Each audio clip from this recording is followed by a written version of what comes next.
Hello everyone, we are CultureCrushTV, and you're watching our very first episode of TALQ, which is a series where we give tips and advice on all sorts of different topics. Yeah, so since this is the beginning of a new year, we wanted to start off our first TALQ episode by talking about how to keep your New Year's resolutions. So there are many different types of New Year's resolutions. I mean, you have health and fitness, spirituality, organization, learning and education, and just other random personal goals. But we believe that there are 6 questions that you need to ask yourself concerning your New Year's resolutions that will help you to plan for any one of these categories. Those questions are who, what, when, where, how, and why. So question number 1 that you need to ask yourself is who. Who is going to be involved in you accomplishing this New Year's resolution?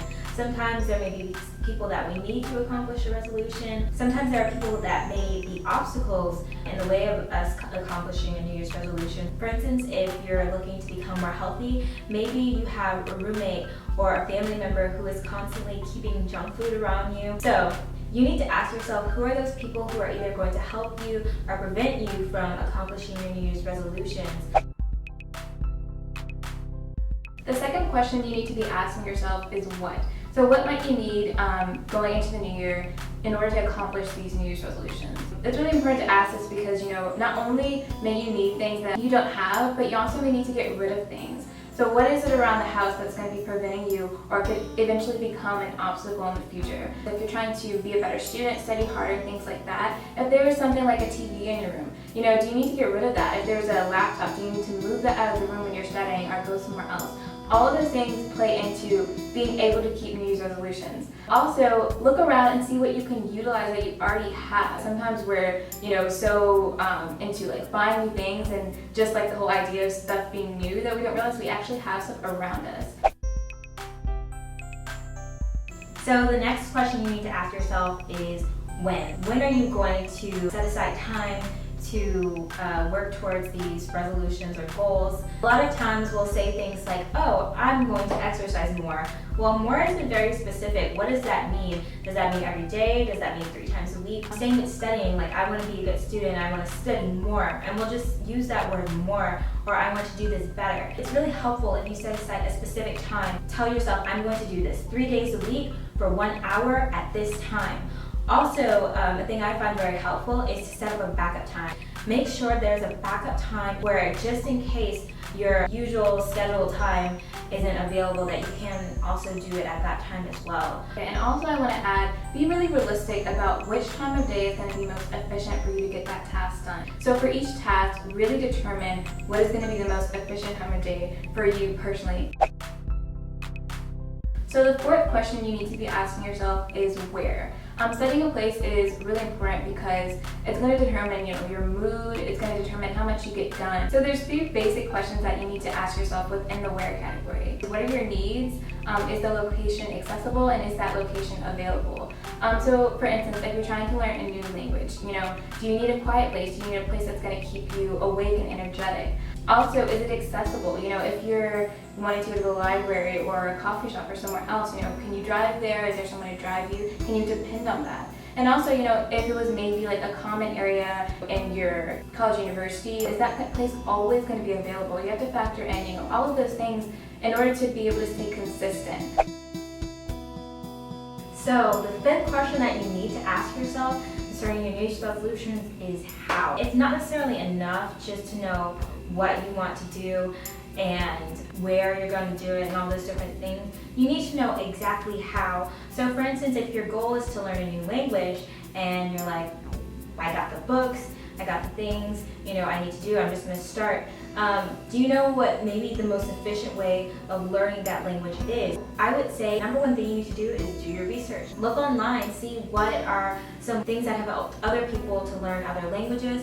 Maybe if you know someone who is bilingual, ask them how they learn their second language and really figure out how you're going to go about doing it. What is the best way? Because even if you gather all of your resources and you have everything planned out, if you're not sure of how you're going to do something, you may start to become discouraged if you feel lost. So make sure you map up exactly how you're going to do something. Also, set realistic limits and exceptions. I know when I was trying to maintain a healthier diet, I would say, oh, but I'll make exceptions on special occasions. Well, Turns out almost anything can be justified as a special occasion. I'll make exceptions on birthdays and I'll allow myself to eat birthday cake because I'm on like a no dairy diet because I'm allergic, so I shouldn't eat it. But yeah, so when I was trying to just wean myself off of dairy, I would say, oh, I'll make exceptions on birthdays. Like I would give myself specific times where I could and could not eat it. Because truth is, there are going to be things that come up in our everyday lives that may prevent us from accomplishing our goals that day. But I feel like if we plan what those exceptions are and we're aware of when they're coming, we won't feel like failures when we have to make exceptions. And so plan your exceptions and set real limits for yourself. Give yourself specifics. And the last question that you need to be asking yourself, which I think is the most important, is why.